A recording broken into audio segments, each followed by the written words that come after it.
Messieurs, dames, bonsoir à tous. Bienvenue sur le meilleur podcast du game, le duo le plus croustillant. Ah, ça va encore, hein. On a sorti des petits croustilles sympas, là, c'est vrai. Effectivement, effectivement. Et là, pour le coup, je l'ai appris en même temps que le peuple. C'est quand tu te dis, attention, là, Mickaël, il démarre, il rentre Dans la dans, tutosphère. dans la tutosphère. Franchement, ça va inciter très, très, très fort. Ah ouais, mais en fait, c'est bien Twitter. Franchement, c'est pas mal. Ça va hyper vite, faut vraiment être à l'affût, hein. De Alors, dès que tu ouf. mets un tweet, il y a des retweets derrière, il y a des cités. D'ailleurs, maintenant, c'est devenu X. Mais Ouais, en plus, j'ai mis du temps avant de trouver le logo sur mon téléphone. J'ai dit, ah ouais, ouais, j'ai pas désinstallé Twitter.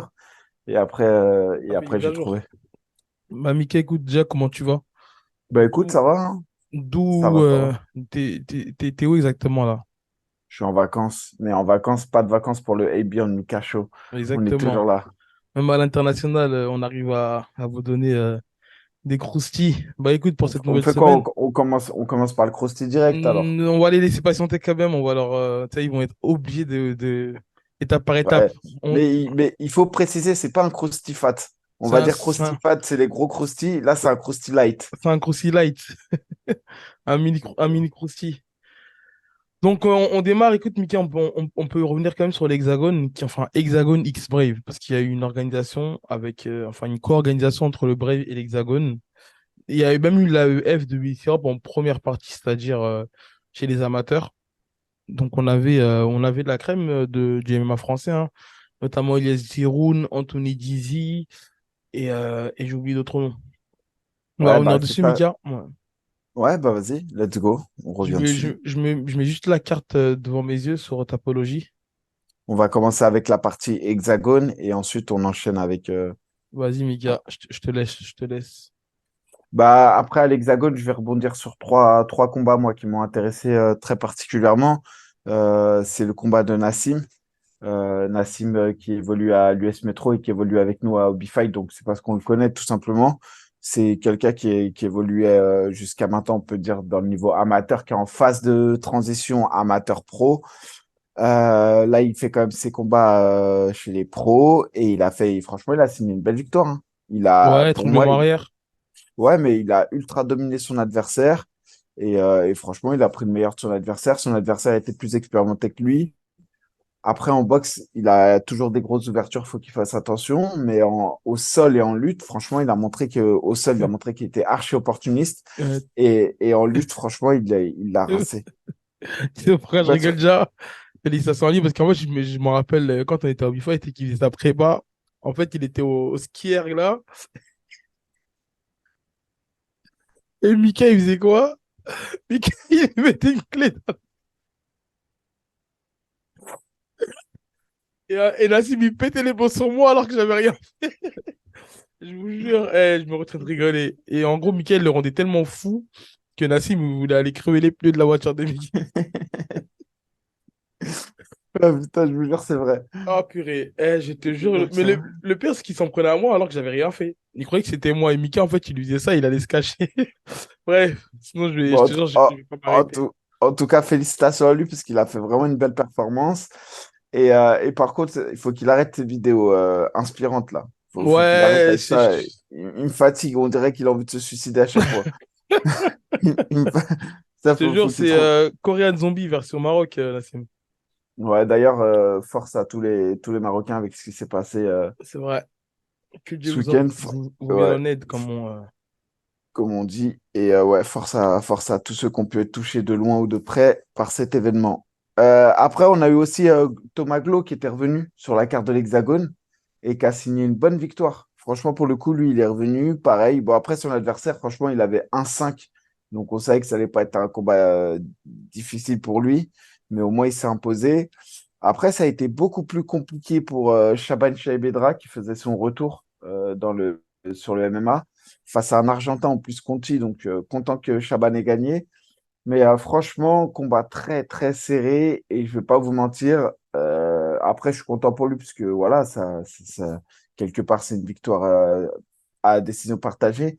Mais c'est vrai que c'est une victoire je peux comprendre que du côté de l'Argentin, on soit pas d'accord avec la décision.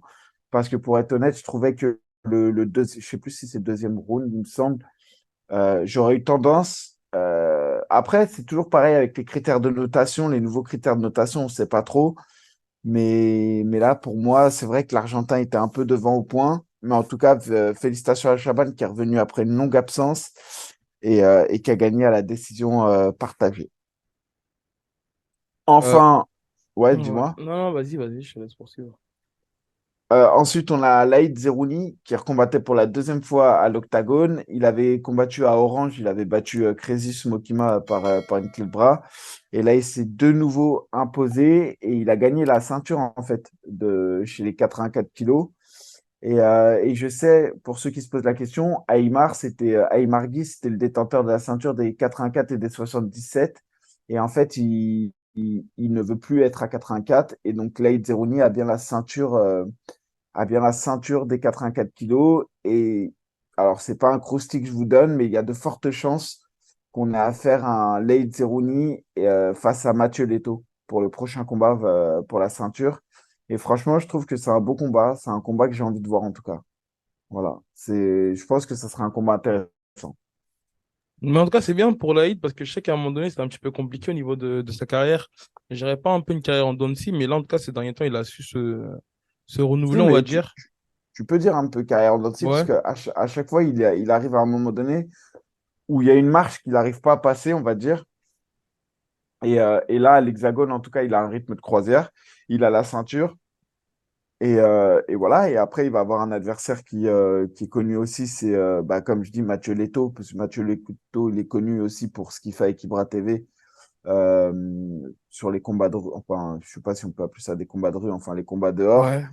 Et c'est aussi le sparring partner de Benoît Saint-Denis. Et je pense que franchement, c'est un combat équilibré. Je pense que Laïd a plus d'arsenal peut-être a plus d'armes dans son arsenal. En tout cas, c'est un combat que j'ai envie de voir. Franchement, c'est un combat que j'ai envie de voir. Et si l'Hexagone monte ce combat, je trouve que ça serait vraiment une bonne chose, en tout cas pour l'organisation.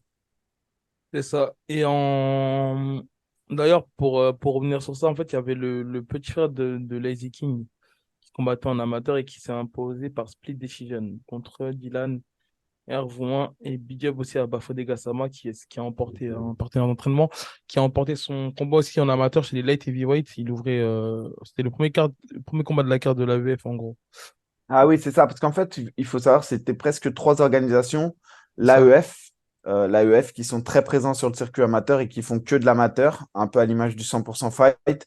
Ensuite, il y avait la carte de l'Hexagone et la dernière carte, c'était la carte du Brave. C'est ça. Et la carte du Brave, du coup, ouais, du coup, en fait, ils l'ont séparé sur Tapologie. Elle n'y est pas, en fait. Ouais, Parce mais que, on peut la retrouver facile. ouais. La carte du Bref qui a beaucoup changé, si vous vous souvenez, c'est qu'on devait avoir Axel Sola et Amin Ayoub sur cette carte. Et en fait, alors je ne sais pas exactement, hein, mais ce qui se dit, c'est que comme ils étaient sous contrat avec le RS, il y a eu des soucis entre le RS et on va dire l'Hexagone, mais eux combattaient pour le Bref. Bref, comme c'était un Bref Hexagone, en gros, ils En ont tout pas cas, pu. faut citer la source si tu veux pas de problème, hein. Non, non, mais après, c'est des choses que tout le monde sait, mais on peut la citer. C'est la transpi ou les maîtres fumiers, comme vous préférez, mais ils l'ont sorti. Après, tout le monde connaissait un peu de ce qui se passait, mais voilà, pour ceux qui se posent la question de pourquoi Axel Sola et comment dirais-je, et Amin Ayoub n'ont pas combattu sur la carte, il semblerait que ce soit un problème lié en fait au contrat qu'ils ont signé avec le RS. Voilà. Pour ceux qui ne savent pas, le RS, en fait, ils ont pris des combattants qui étaient au Brave, sous contrat au Brave, pour combattre en France, mais avec une interdiction ou une clause qui refuse que les combattants combattent dans d'autres organisations françaises, entre guillemets. En Et fait, ouais, et pour Amine Ayoub, c'est ce que j'avais entendu. Après, pour Axel Sola, si, c'est la même chose. ouais, ok, c'est Bon, la même chose. Parce ouais, qu'en fait, ce c'est qui la même m'étonne, chose. c'est qu'Axel Sola, il a signé très récemment, lui, à Arès. C'est-à-dire, il a combattu en 2023 à Arès, tu vois. Ouais, Contrairement à Amine Ayoub. mais s'il a signé un multi-fight. Ouais. Ouais, mais du coup, ouais, ok. Mais je t'avais donné le croustillant en plus, je te l'avais dit. Oui, mais j'ai pas du tout fait le lien. En fait, dans ma tête, je me t'ai dit peut-être qu'il était blessé parce que pour moi, il rentrait pas du tout. Voilà, pour moi, en fait, le fait qu'il est arrivé très récemment à Arès et le fait qu'il était toujours engagé sur le Brave et que Aldric, il avait quand même, il nous l'avait dit il y a longtemps qu'il allait combattre sur la carte de septembre au Brave. Tu vois, en fait, si tu veux, pour moi, il n'y a pas eu le même investissement en fait sur Amine et sur Axel Solar. Oui, c'est Euh, vrai, t'as Par t'as rapport pas à tort. Arès, tu vois, c'est pour ça qu'en fait, j'avais pas fait le lien parce que je m'étais dit que Arès, bah, ils l'ont quand même, on va dire, apporté de la visibilité. C'est ce que Amine, il le disait qu'avant, il était peu connu en France. Et maintenant, depuis que le Ares, depuis qu'il a combattu Ares avec la trilogie ou enfin, ouais, avec les combats contre Damien et tout, bah, qu'il est devenu populaire quand même en France. Donc, je m'étais dit que ça me paraissait entre guillemets un petit peu logique que le Ares ne le laisse pas combattre à l'Hexagone. Sauf que là, c'était le Brave. Et normalement, enfin, il y a plusieurs combattants en fait, du Brave comme Abdul à l'époque, Ibrahim Mané, c'est encore le cas, Amir c'est encore le cas. Et bah, du coup, avec ceux-là, c'est aussi le cas qui ont signé à Arès tout en étant signés au Brave. Donc voilà, du coup, il y a dû avoir un conflit. Donc je ne vais pas rentrer dans ce que je ne maîtrise pas. Mais enfin, moi, personnellement, ça me paraissait logique qu'ils puissent combattre parce que c'était le Brave et non l'Hexagone. Après, Ouais, clairement. voilà, donc dites-nous ce que vous en pensez en commentaire. Et bah, du coup, c'est Anthony Dizzy qui l'a remplacé ou c'est Elias Giroud? Alors, ça dépend qui. L'adversaire Parce d'Amin que, Ayoub. bah non, c'est Giroud. Ok. L'adversaire contre Lucas Martins, le main event, c'était Giroud qui l'a remplacé. Ça s'est pas passé correctement pour Giroud. Il s'est fait cueillir, alors que c'est un gros, gros striker, fin Ouais. technicien de Giroud. On attendait plus son adversaire au sol pour le coup. Après, on sait qu'il avait Lucas Martins, c'est quand même quelqu'un qui, en plus, je crois, il avait déjà eu la ceinture au Brave, ce gars-là, ou du moins, il avait déjà combattu pour avoir la ceinture. Enfin bref, adversaire très solide qui s'est imposé et Dizzy qui a remplacé Amin Ayoub contre Axel Axel Sola Sola? contre Rudnev et qui s'est incliné. Mais franchement, j'ai trouvé que c'était un peu sévère pour Dizzy, pour être honnête. Il y a pour moi le premier round pour Dizzy, le dernier round pour Rudnev et le deuxième round, franchement, je l'aurais donné à Dizzy. Maintenant, c'est une décision unanime. Bah voilà, en fait, son adversaire s'est peut-être montré plus dangereux.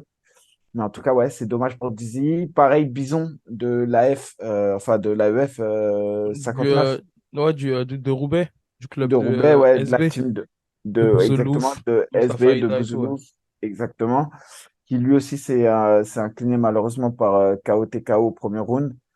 Il conteste peut-être un peu l'intervention rapide de l'arbitre, mais franchement, je pense que c'était assez justifié. Mais c'est un combattant qui, en tout cas, qui, moi, m'impressionne à chaque sortie et je pense qu'il reviendra plus fort. Bien sûr. Et enfin, sur la carte du break, je pense qu'il y a eu le plus gros chaos de l'année dans le MMA français, en tout cas sur le territoire français. C'est Lévi Cariel qui a mis un coup de pied sauté et qui a touché un Ouais, pensionnaire de la bonne école, ouais. Je pense que c'est le plus il a gros chaos tourné, hein. Ouais, ouais. Ah ouais, il a tourné. Ça me rappelle un peu le chaos qu'il avait mis David Gallo en Angleterre. Ouais, Enfin, c'est les enfin, c'est styles pas, de. c'est pas le même, mais ouais, c'est C'est spectaculaire. acrobatique. Ouais, c'est ça, c'est C'est acrobatique, ouais. spectaculaire, ouais. Ok, donc Bon, moi, je le connaissais pas du tout, hein, mais quand je regarde sur Tapologie, là, il me semble que j'ai peut-être déjà vu combattre parce qu'il a combattu à l'European Beatdown aussi, je crois. ouais, il a 4-0. C'est un Ok. gars, franchement, pour l'instant, c'est un palmarès parfait, hein. Ah non, Il ça y a devait se pas faire, mais à ça dire. s'est pas fait à l'Open Beatdown. Et bah du coup, Mika, il y a eu, en parlant de cet événement-là, il y a Ibra TV qui a signé, qui annonce une signature à l'Hexagone, donc qui rentre dans le circuit pro. Et bah je pense qu'ils vont essayer de monter une petite sauce entre lui et Greg. Après, il faut savoir que bah, Ibra TV, il a zéro combat sur le circuit pro. Greg, il en a peut-être une dizaine maintenant avec sa carrière qu'il a eue bah, depuis le temps. Mais c'est marrant parce qu'il y a, comment il s'appelle? J'ai oublié son prénom. Euh, En plus, j'étais avec lui cet été au Boxing Squad. Il avait affronté Azamat même à Arès. Je suis Ah, un je peux ouf. pas te dire, ouais, tu vois, c'est qui? Et bah, il le provoque là en fait sur les réseaux. Et il va absolument l'affronter. Mais je vais Il vous va retrouver son affronter nom. qui? Il va Ibra affronter TV? Ibra TV. Ouais, Islem. Désolé, Islem, j'avais oublié son prénom. J'ai eu un truc de marre. Ouais, il va absolument l'affronter. Et il a 1-0. Là, lui, il veut vraiment Ah, faire le briseur de hype parce enfin, il y a quelques temps, c'était Azamat qui l'avait affronté. Et on voyait qu'il y avait une petite. Enfin, on voyait que ça essayait de mais, créer une petite hype autour de d'Azamat. Et là, c'est maintenant Ibra TV qui va affronter. mais lui, il est bon, hein. Oui, bien Faut sûr. pas le sous-estimer, Ah hein. non, mais tu sais qu'il Il est est à vraiment fort, 1-0. hein. Ouais, Il a un 0, mais non, j'ai tourné avec lui, il est bon. Et en plus, il a fait pas mal d'anglaises. C'est un gaucher, franchement, exactement. il Il a boxe une bien. grosse anglaise et même au sol, il a montré qu'il avait des bonnes aptitudes en sprawl et tout. Franchement, ce gars-là, on va en entendre parler. Surtout que les moins de 93 kilos, c'est pas une catégorie dans laquelle on a beaucoup, beaucoup de monde. Ouais. Il y a la place. Mais Franchement, il y a la c'est marrant place. parce que tu sais qu'ils sont. Il est pas. Enfin, j'ai pas l'impression qu'il est à fond dans le MMA. Tu sais? Genre, il fait ça pour le kiff. Et bah, ça prouve bien, hein. Sinon, je pense pas qu'il aurait cherché à affronter Ibra TV. Mais en tout cas, il a un potentiel. Franchement, il a un Bah, potentiel. après, celui qui affronte Libra TV, en termes d'image et de notoriété derrière, c'est incroyable. Ouais. Euh, Franchement, l'Hexagone, entre le combat de Greg MMA là, qu'il a fait à Orange, moi j'ai pu voir la ferveur du public, etc. Ouais. Clairement, hein, du point de vue sportif, je le redis, c'était de la merde. Faut pas se mentir, c'était de la merde. L'adversaire qui lui ont mis en face, il n'était pas au niveau. Mais ce que je veux dire par là, en tout cas, au-delà de ça, c'est que ils ont créé de l'émotion. Tu aurais vu le public, comment il était survolté quand Greg MMA il a combattu, c'était incroyable. Et s'ils arrivent à faire combattre Ibra TV, et s'ils arrivent à monter le combat Ibra TV, Greg MMA, je pense que l'Hexagone, limite, sont en passe actuellement. Ben, on voit le RS est à l'arrêt complet. L'Hexagone sera en passe de doubler le RS. Franchement, là, je trouve comme, En termes de quantité, tu parles? bah, même en termes de business, je pense que tu n'imagines même pas le nombre de streams que tu peux avoir Ah, quand oui, en termes de business. Après, en termes de hype, est-ce que non, tu mais penses qu'ils pourront rivaliser ou du moins bah, les surpasser? bah, attention à force. Franchement, attention à En fait, si tu veux, force. moi, je pense que Là, ça fait. c'est pas le même public, Mika, le RS et Ouais, mais l'Hexagone. C'est pas la même, c'est pas ciblé pareil. Et tu sais, les dramas qui réussissent à. Parce que, un exemple, le RS, c'est quoi au 16e événement? L'Hexagone, c'est, je sais pas, ils ont fait peut-être une dizaine c'est le d'événements 12e. maintenant. 12e C'est le événement, tu 12e. vois. Ouais. Et en fait, où le RS, ils sont forts, c'est qu'ils arrivent à créer des pépites, ça, à monter comment on appelle ça? Des Ça, je suis. storytelling, à créer des petites stars et tout, tu vois. Non, mais parce que, franchement, je vais pas te mentir, parce qu'ils ont un écosystème qui est solide avec la sueur, le Management Factory et le RS. Donc, en fait, la boucle, elle est bouclée. Tu vois ce que je veux dire? À chaque fois, ils arrivent à créer une hype et ils sortent des combattants. Mais ce que je veux dire, c'est que la plupart des combattants qu'ils ont créés, c'est quand même des combattants qui viennent du MMA Factory. Oui. Bah, la plupart. Asia Miri, ils ont créé une grosse histoire autour d'elle. Les frères Youssef, ils ont créé une Non, grosse je histoire. dirais pas assez Amiri, Mika. C'est juste qu'elle est Bah, suivie. parce que, mais c'est parce que derrière, la pauvre, elle n'a pas réussi à avoir les résultats qu'on attendait d'elle. Mais sinon, l'attente, elle est faite. Azamat, c'est pareil, ils ont créé une grosse attente autour de lui. Sauf que malheureusement, les résultats n'ont pas été Ouais. plaidés en sa faveur. Ensuite, tu as des gens qui, par leur niveau, parce qu'ils ont déjà performé, il y a une grosse hype autour du combat entre Lapidus et Amin Ayoub, donc ça a fait des têtes. Ils ont réussi à faire éclore un peu, comment ça s'appelle, Abdul, ils l'ont fait exploser. Ibrahimane, là, actuellement, il est en train d'exploser. Mais si tu regardes Baki bien, aussi, ouais. Baki, mais tout ça, Jordan Zebo, eh, gros, c'est des gars du Factory, arrête, Ibi. J'ai rien dit, gros. Non, mais, non, mais, mais en plus, il y a pas de. Ce que je veux dire, c'est qu'ils ont mis un écosystème en place qui est vraiment fort. Ils ont vraiment un écosystème qui est fort pour créer du storytelling et tout. Je suis d'accord avec toi. Ouais. Et là, et on l'a toujours dit, l'Hexagone, il pêche sur ça. En communication, c'est zéro. Même, je sais pas comment dire, le visuel, j'ai l'impression qu'ils sont à l'ancienne. On dirait que c'est un peu W9. Ah ouais, ouais, je Alors vois qu'au comment tu veux dire. final, quand tu vois ce qu'ils arrivent à faire avec Ibra TV, Greg MMA et tout, bah là, tu commences à rentrer dans des choses quand même qui, en termes de public, ils touchent, limite, je pense qu'ils touchent un plus grand public que le RS. Mais écoute, on va voir ça sur le long terme en tout cas, parce que là, ils ont déjà annoncé d'autres dates, l'Hexagone, le 28 octobre en. Attends, j'étais devant tout de suite là. Bah, tu veux un croussi, il y a même un Zénith à Paris au mois de janvier. Oui, ils l'ont déjà, Ah, ils l'ont tu as annoncé annoncé? au Zénith Ok. de la Villette. Là. En plus, on était parti là-bas il y a quelques mois, Mika. C'était là-bas qu'on avait assisté. Donc, ouais, Ouais, c'est c'était. le 28 octobre en Néerlande, en Hollande, et le 24 janvier au Zénith, Et Paris-la Villette. il y en aura un à Bordeaux, je crois. Ouais, je crois que c'est Bordeaux au mois de novembre. Ok, il n'est pas encore annoncé Ouais, il y en sur aura un à Bordeaux au Tapologie. mois de novembre. Mika, est-ce qu'on revient sur l'UFC 293 Ouais, avant de obligé. revenir sur. Ouais, Juste avant ça, quand même. La semaine prochaine, il y a aussi le MAGP qui revient oui. à Genève. C'est l'événement qui devait se passer, qui a été annulé, où il y avait une histoire entre, je sais plus, franchement, assez particulière l'histoire. Ça n'a pas donné suite. En tout cas, actuellement, le MMAGP s'organise la semaine prochaine. Et du coup, on suivra ça de près. Et un gros big up au frère Kwadja qui combat pour la ceinture. Gros Ouais, big up à toi, on sera derrière toi. c'est ça. Force à lui, c'est un combat en tout cas que je vais regarder de très près. J'apprécie les deux athlètes, je les connais. Et qu'est-ce que j'allais dire? En fait, c'est dommage qu'il y a eu l'annulation parce que c'est un peu cassé leur dynamique, je trouve, parce que la carte, elle est bien la carte. Je crois qu'il y a des Alphans de la old school et tout qui combattent dessus. Exactement, tu as Alphan de la old school qui combat dessus pour la ceinture lui aussi, la ceinture des Bam Tam.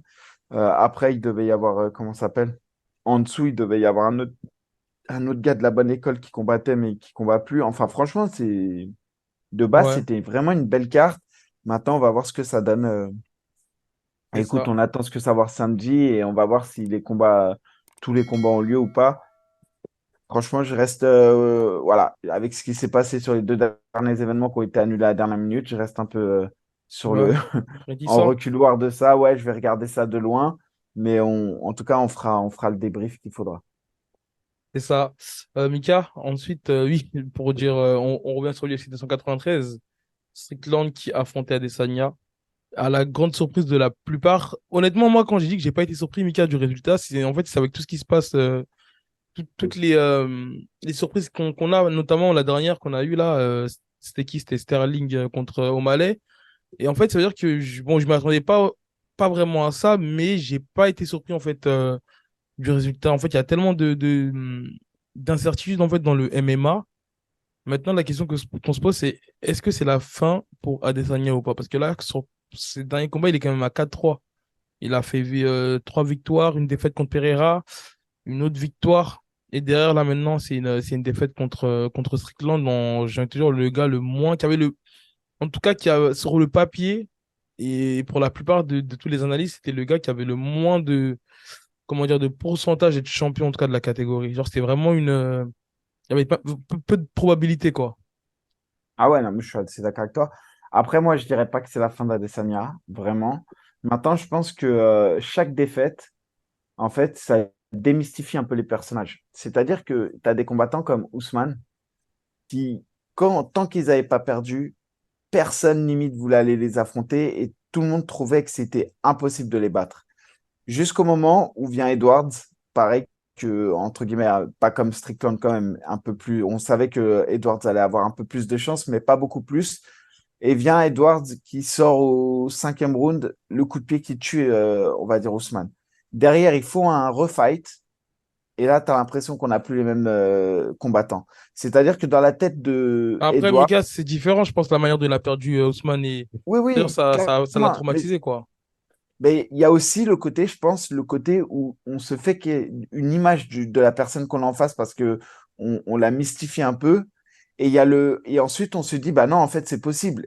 Et là, le combat contre Blachowicz et le combat contre Pereira ont montré beaucoup de failles dans le jeu d'Adesanya.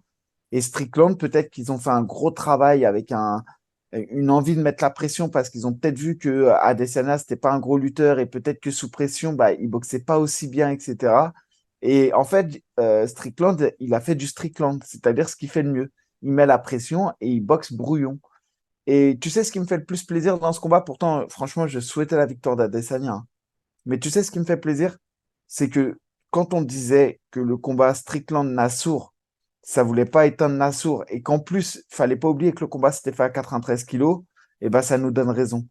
Tu vois, ça nous donne raison quand on disait attention, Nassour, il a accepté Strickland et Strickland pesait 93 kilos. Ça veut dire que le jour du combat, il était au moins 96, Strickland. Et là, Mm. aujourd'hui, ben, on voit que Strickland, il a battu Adesanya. Adesanya, il est quand même comparé, pour moi, dans les 84 kilos, juste derrière, juste devant, c'est Anderson Silva, juste derrière, c'est Adesanya. Strickland vient de battre le GOAT actuel des 84. Ouais, le champion le plus dominant depuis Anderson Silva. Après, ouais, Exactement. pour comparer le cas de la Soline, c'est vrai, hein, en fait, tu peux voir, comme je le disais hier sur le live, on en parle vu que c'est comment dire, on en parle vu que, voilà, on est français, que Nassourdine, il est français, mais en fait, tu peux prendre ça de plusieurs angles. Tu peux aussi dire que bah, Strickland n'était pas préparé pour Nassourdine, tu vois. Ouais, mais Donc, il avait combattu il y a un mois. oui, bien sûr, bien sûr, bien sûr. Il avait combattu il y a un mois après, donc voilà, en fait, on peut retourner ça de plusieurs angles, mais comme je disais, honnêtement, si moi j'étais Nassourdine, bah, ça m'aurait rassuré. Ça aurait été vraiment encourageant Exactement. pour la suite, ouais, tu vois. Ce que je veux dire, c'est que Nassourdine, il n'a pas été mis à mal dans le combat comme Ouais. Adesanya a été mis à mal par Strickland. Et on a eu un Strickland à 84 kilos. Et Après, donc, ce honnêtement, que je, Mika, je pense que la manière dont Strickland vient quand il affronte Nassourdine Mais je et suis la d'accord ma... avec toi. Oui, Écoute, je suis d'accord avec toi. Et en plus de ça, je ferai même pas de. C'est pas parce que A a battu B et B a galéré contre C que C peut battre B. Je suis d'accord avec attention toi là, dessus. tu vas me chambouler avec tes exemples. Non, mais en tout cas, c'est pas pour autant qu'aujourd'hui, Nassourdine, s'il affronte Adesanya, il va battre Adesanya parce qu'il a donné du fil à retordre à Strickland. Ou tu vois ce que je veux dire? Ça a pas de sens de raisonner comme ça. Ce que je veux juste C'est dire, c'est encourageant. que c'est plus qu'encourageant. Tu vois, limite, Oui. limite, tu as envie de dire, OK, bah, c'est plus même une erreur de stratégie de carrière d'avoir accepté à moins de 93. Limite, tu vois, avec le recul, tu te dis, ouais, OK, 93, c'était n'importe quoi, on aurait mieux fait de pas combattre. Tu vois ce que je veux dire avec le recul, évidemment. Maintenant, ce qui est sûr, c'est qu'aujourd'hui, il s'est passé. Après, attention, hein, je reste persuadé que tu refais le combat 9 fois sur 10, 9 fois sur 10, Adesanya, il gagne, hein. Ah Genre, ouais? franchement, ouais, je suis persuadé. Ben, moi, Ah, ah, je trouve, Mika, comme je disais, hein, en fait, le problème, c'est que tu as un champion qui est dominant. Et en fait, le problème d'être trop unidimensionnel, c'est que, bon, là, je sais que c'est deux strikers. C'est pas comme si Strickland, il avait lutté et tout. Mais le problème, c'est que, tu sais, il y a Dimitri Johnson qui disait que le sport le plus facile pour être champion du monde, c'était le MMA. Parce qu'en gros, si tu vas en boxe anglaise et que le gars, il est meilleur que toi dans ce domaine-là, t'as pas d'échappatoire. Pareil pour la boxe thaï, pour le kickboxing. Alors qu'en MMA, c'est un sport qui mélange plusieurs disciplines, donc t'es un meilleur boxeur. Bah regarde, tu te rappelles quand tu prenais l'exemple sur ton combat contre le gars à l'UFC. Je crois que ouais. je sais plus son prénom. Tu verrais, je Siviré. crois. Tu disais que tu avais du mal à, on va dire, à trouver tes aises et c'est au troisième round que tu as commencé à comprendre qu'il fallait mixer Ouais. boxer lutter. Même pas, j'ai compris qu'il fallait le bagarrer, puisque dès que c'était technique, c'était mort pour moi. Tu Parce que vois? techniquement, il était Il était au-dessus. au-dessus, donc tu vois, donc tu as réussi on va dire, à trouver un équilibre, à trouver une solution.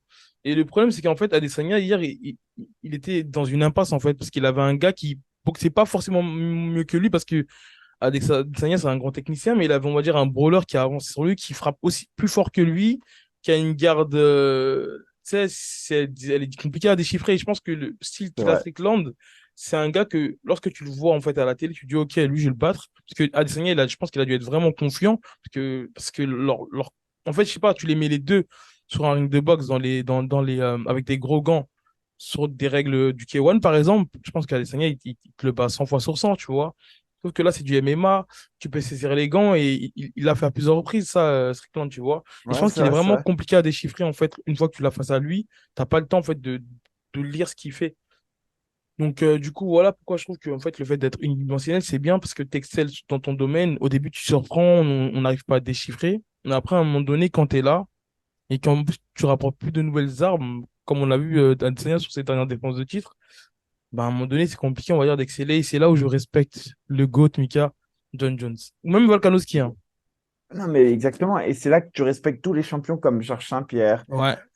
En fait, c'est des champions qui, moi, je pense qu'une fois que tu es champion, le plus dur, c'est de se renouveler dans la victoire. Parce qu'en fait, on se remet souvent en question quand on perd. Et on l'a vu, Adesanya, quand il a perdu contre Pereira, il est revenu et il a abordé son combat différemment. Et en fait, c'est ça qui fait peut-être la différence entre le super champion et le GOAT, comme un John Jones. C'est qu'en fait, ils n'ont pas besoin de ce combat ils n'ont pas besoin de du combat erreur pour s'adapter. Tu vois, Et... Georges Saint-Pierre, tout ça, c'est des mecs, même s'il y a eu des victoires qui sont faites dans un mouchoir de poche, c'est ça la différence entre eux et les autres, c'est Ouais, c'est que ça. eux, ils s'adaptent dans le combat, ils n'attendent pas d'avoir échoué pour en tirer des conclusions. Et je suis d'accord avec toi pour dire que John Jones, en tout cas actuellement sur l'ère du MMA actuel, est le plus grand de tous les temps. Et je pense que Georges Saint-Pierre fait partie de ces plus grands de tous les temps, que Habib fait partie de ces plus grands de tous les temps. Et Dimitris Johnson faisait partie de ces plus grands de tous les temps, voire fait partie de ce plus grand de tous les temps. On n'en entend même plus parler parce qu'il est au One, PFL, F... etc. One FC, One. Owen, ouais, pardon. Owen FC, mais clairement, c'est pour moi l'un des plus grands de tous les temps aussi, Et tu vois. Volkanovski, il rentre, enfin, pas dans les GOAT, mais en tout cas, il rentre dans, voilà, petit à petit, il s'installe et tu vois qu'il est complet, hein, notamment contre Brian Ortega, il réussit sur la guillotine, il défend la lutte contre Islam Makhachev, et tu vois, là, il montre qu'il est ultra complet, tu vois. Et c'est pour ça qu'il est actuellement, en tout cas, dominant chez les featherweights. Donc, en tout cas, non, mais je ne pense pas, moi, personnellement, je ne le vois pas. comment dire, régner trop longtemps Strickland. Honnêtement, Ouais. je le vois pas régner trop longtemps. Je sais pas ce que toi t'en Bah, penses. même Pereira, il peut redescendre prendre là, l'UFC, ils peuvent Bah tout faire après, en vrai. tu les voyais beaucoup ensemble ces derniers temps. Je sais pas si tu vois, ils allaient tourner ensemble, et, tu vois, Qui ça? Pereira et Strickland. Non, ben ouais, mais même s'ils tournent ensemble quand il y a une ceinture UFC, il n'y a plus Oui, personne mais qui j'ai peut pas, remarquer. j'ai l'impression que ce sont liés d'amitié, je te jure. Après, Ouais, je sais pas. Après, je pense, tu sais, tu peux même avoir, comment ça s'appelle, un canonnier. Canonnier, il reste sur une belle série de victoires, hein. bah, il avait battu en décembre en plus, je crois, il y a Bah ouais, moins d'un ouais, an, il avait battu. Strickland Arrêt, voilà, c'était un exactement. combat quand même, qui avait fait un petit peu polémique sur la décision. Oui, parce que c'était une split. Ouais. Mais voilà, après, ce que je veux dire, ça dépend. Est-ce que l'UFC a envie de redonner sa chance tout de suite à Adesanya? Est-ce que Duplessis va venir gâcher la fête? Parce que Duplessis aussi, je le vois bien battre Strickland. Franchement, j'ai du Ouais, mal à... bah, Duplessis, c'est vraiment le style, je pense, parce qu'en fait, Strickland, c'est soit il te marche dessus, il impose son rythme, soit tu lui rentres dessus, tu le bagarres et tu gagnes la bataille. Parce que Duplessis, lui, il sait mixer les box-luttes, il sait ramener en eau profonde, tu vois. Il sait un Tu sais, petit même, ça. Ouais. même Whittaker, j'ai du mal à le voir perdre contre Strickland, hein, même si, ok, son dernier combat, Whittaker, bah, ça a surpris de le voir perdre contre Duplessis.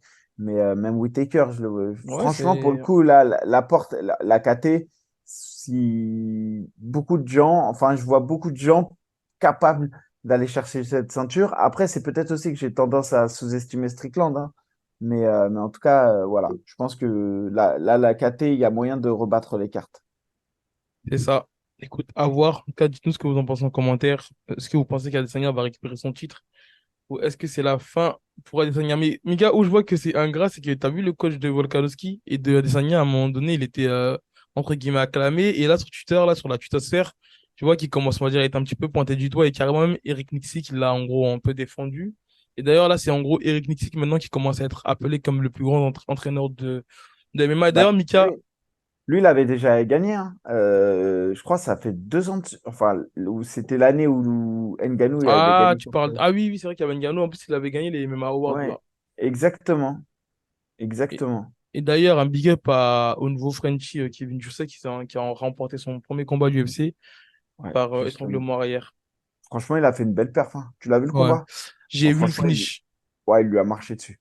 Franchement, il a pris. Après, je pense que pour l'Irlandais, c'était peut-être un combat dur avec le décalage horaire ou autre, je sais pas. Mais en tout cas, il lui a marché dessus et je pense qu'il a à suivre. Kevin Jousset, parce que c'est un combattant, il sait tout faire. Il sait striker, il sait lutter, il a un bon judo, il fauche bien. Son sol, il a l'air d'être propre. Franchement, je le suivais un peu parce qu'il Il est il solide. était passé, même en fait, il connaissait bien Emric, un ancien préparateur à moi, et Emric, il lui faisait sa prépa à l'époque Ok. en distanciel. Et une fois, il était même passé à Hobby Fight, mais j'étais pas là. Je crois, il avait tourné avec Veda et tout. Ok, Donc, ok. c'est un gars que je suivais depuis. Et donc, en tout cas, je suis content pour lui et content qu'il ait pu gagner cette première victoire à l'UFC. On nous souhaite Et d'ailleurs, sur cette même carte, il y avait Miranda qui a combattu. Miranda, c'était l'ancien l'ancien adversaire. adversaire de Benoît à UFC Paris. Ouais, et il s'est imposé par une victoire au premier round par guillotine. Ouais, j'ai vu que Benoît, il a réagi, en tout cas même par rapport à Strickland et tout. Je sais pas si t'as pu voir ce qu'il a mis. Ouais, en gros, il disait qu'il y avait de la place et que tous les combattants avaient des failles. C'est ça, il a réagi dans ce monde rempli de faiblesses. Mika, Ouais, passons, passons au crousty. Tu Attends, attends, l'as. juste un petit mot sur Volkov, Tuivasa. Et, Oui, ouais, et franchement, c'est ce que je pensais, mais pas de cette manière-là. Je pensais pas que Volkov allait soumettre Tuivasa. ouais. J'étais un peu étonné. Après, je pense que c'est l'épuisement, mais assez étonné. Et Volkov, par contre, je l'ai dit, hein, les gars, faut pas l'enterrer, Volkov. Il est solide. Et si vous Mais vous souvenez de Volkov, ça a été l'un des combats, je pense, le plus difficile pour Cyril Gane. Même bah s'il avait Mika, gagné. Ouais, dis-moi. non mais au-delà de tous les lutteurs là, enfin qui sont arrivés là actuellement, pour moi Volkov c'était le style le plus relou, hein. Bah ouais. Longéline, il met du volume, il frappe fort, il varie les zones de frappe et il bouge bien en tout cas, il est super grand, une bonne défense de lutte. Franchement, pour moi, c'est vraiment l'un des gars les plus relous. Et là, sa dernière défaite, en plus, elle remonte. C'était contre Thomas Spinal. Là, il est sur 3 victoires ou 4. Ouais, trois victoires consécutives. Donc, comme quoi, tu vois, il revient fort, quoi. Après, j'ai pas l'espoir, honnêtement, Non, il qui- fera pas de rush à la ceinture. J'y crois pas non plus, tu vois. Mais en Un tout cas, je rush à pense la qu'il ceinture. peut. Faudrait que je remette le classement devant moi. Mais je pense qu'en tout cas, il y a moyen qu'il. Bah, là, il est passé devant Spivak, mais ils l'ont toujours laissé en dessous Tuivasa. Je comprends pas. Bah, Il tu est vois, par septième. exemple, je pense que Volkov peut battre Spivak. Ouais, bah, moi aussi, je Je pense. te jure. À part Bah, s'il met la largement. main dessus, mais il se relève, hein. Déjà, Non, je Curtis pense. Blade, il avait énormément galéré à Ouais. finir. Il n'avait pas fini d'ailleurs, c'était une décision, c'était en synchrone. Ça remonte, hein, mais il avait vraiment galéré, en tout cas, pas à l'amener au sol, mais à le stabiliser. Ça, à le maintenir et tout, parce qu'il bouge bien, il défend bien et tout. Et honnêtement, hier, ça a été un cauchemar, en tout cas, le combat pour tu vois ça. Ah C'est ouais, mais vraiment pas facile. ça a été très compliqué, ouais. Bon, c'est Ouais, bon, on peut passer au crousty. passons au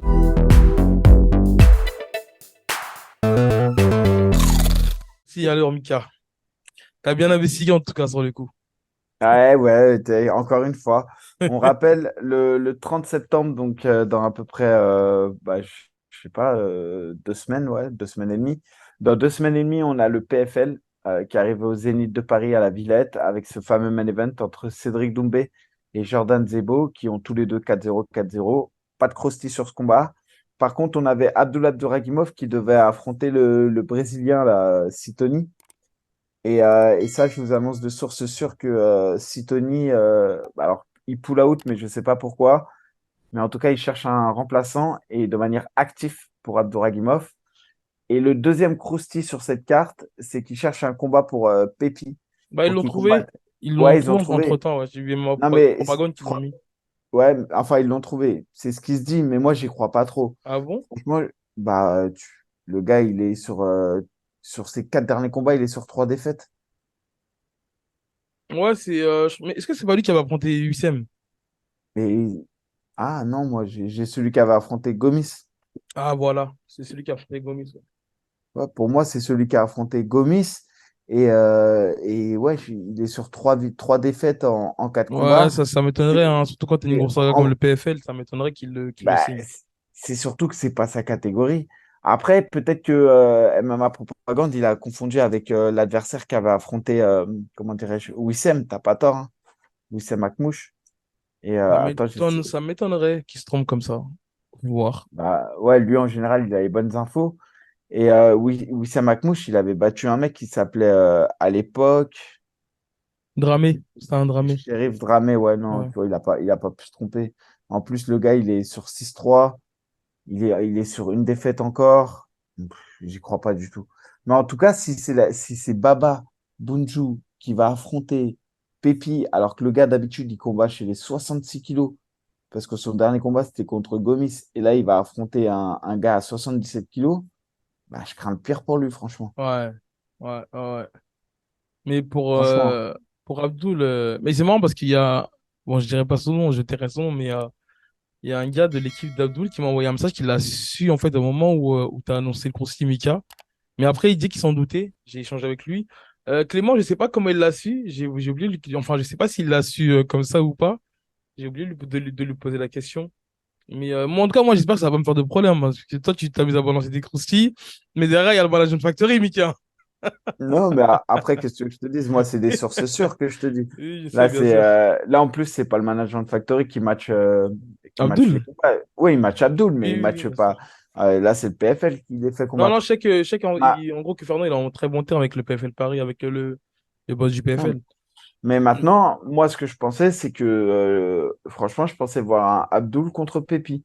Bah, en Je fait, me c'est suis pas dit arrangeant pourquoi parce que pas. je pense que les deux. Parce que regarde, Ouais, mais Abdul, il va ils descendre en sont, light. moi, de sources sûres, ils sont pas copains. Ça, c'est une Oui, source sûre. bah, Pépi voulait l'affronter. Il Voilà, le faisait savoir. Mais il le par contre, faisait regarde, savoir. parce que je pense que les deux, leur but, c'est d'intégrer le tournoi en 2024. Donc forcément, Ouais, ça va un petit mais il peu y en a, couper les. Mais il y en a un à 70, un à 77. Oui, mais je pense pas que je sais pas si, en cas de défaite, je sais pas s'ils peuvent intégrer le tournoi aussi, tu vois. Ouais, je sais pas. En tout cas, c'est un combat qui me hype bien. Tu vois, un Pépi contre Abdul, franchement, c'est un combat que j'aimerais bien voir. Ouais. Non, franchement, ouais, je sais pas. Oh, si, de ouf. Les deux anciens champions du RS. Franchement, j'ai envie de le voir. Ouais, après, c'est pas. Ah bon, arrêt, là, du coup, je pense pas que c'est possible, hein. En plus, En tu tout as une cas, story autour. Tu as une story, tu peux construire autour du manager par la même team, qui se oui. sont entraînés plus ou moins dans la même team. Franchement, il y a moyen de construire une histoire autour de ça. Bah, faut voir, hein. Après, là, c'est dans mon souper. En plus, déjà, Pépi devait combattre au mois d'août ou au mois de juillet. Finalement, bah, ça a été décalé. Et là, du coup, donc c'est sur lui, c'est sur le PFL Paris qui sera Pépi. Ouais, enfin, il lui cherche un adversaire. Et MMA Propagande a précité le nom que je vous dis, mais pour moi, ça n'a aucun intérêt sportif de faire ça. Mais peut-être que je me trompe. Bah écoute, en tout cas, ça approche bien. Et bah, je crois que Nico, on a fait le tour. Je voulais revenir Ouais, là, c'est bon. il y a Clément Marcoux qui est avec Baki là, avec qui ils s'entraînent ensemble. Ouais, Il a- c'est il- quoi? Il s'occupe de sa prépa? J'ai je pas sais su. pas du tout. Non, je sais que Baki, il a un préparateur physique là, Nabil. Donc je pense pas qu'il s'occupe. Après, je pense que vu qu'ils sont là-bas, il doit en profiter pour s'entraîner ensemble. Et j'ai vu qu'il y avait même Saladin qui a été. Et, Ouais, lui, il était en vacances là-bas. Lui, il mais était j'ai en vu, vacances. il est pas s'entraîner aussi, non? Ouais. Ok, ok. Et Et quoi d'autre? ça, Saladin, on devrait le revoir normalement au mois de décembre. Ok. Franchement, je pense que c'est pas exclu. Alors là, c'est pas un croustillant que je vous donne, hein. Mais je pense pas qu'on puisse exclure le fait qu'il essaye d'aller chercher une troisième ceinture, hein. Ah si, Mika, c'est un petit peu un croussi quand même, non? Enfin, ça, c'est... Non, dans le sens où c'est pas un croustillant, puisque c'est pas, genre, comment dirais-je, j'ai pas du tout parlé de ça avec Ah. eux. Mais c'est Mais pas le fait qu'il vienne en décembre, ça, c'est une source... Enfin, c'est... Tu l'as entendu. c'est mon petit doigt qui me dit. Ton petit doigt qui a été à la Academy. Non, même pas, ça fait longtemps que j'ai pas été là-bas. Ok, ok, bah écoute, je crois qu'on a fait le tour. À part, je crois que j'avais quelque chose à rajouter. Non, moi, c'est carré. Ok, bah écoutez, bonne fin de soirée, bonne semaine à vous. Bonne journée, bonne matinée en fonction de l'heure à laquelle vous regardez et n'oubliez pas de vous abonner. Mika, on essaie de faire quand même un petit week-end AB Show en live pour interagir avec les auditeurs, ce serait pas mal. Bah ouais, on peut, hein. Ouais, Vous nous donnez... Ça serait même bien de nous donner des sujets et on interagit avec vous. Mais en tout vas-y, cas, maintenant, quand il y a des sujets qui arrivent en pleine semaine, vraiment des bons sujets, on va faire des lives. Comme ça, vous vas-y, n'avez let's pas besoin go. d'attendre le lundi pour en débrief. Let's go et on reprend les rênes des Krusty Show. Vas-y, Vas-y, Mika, abonnez-vous, ciao. n'oubliez pas, cliquez, La commentez. cloche et on partage. Vas-y, mon frère, profite bien. Vas-y, ciao, ciao.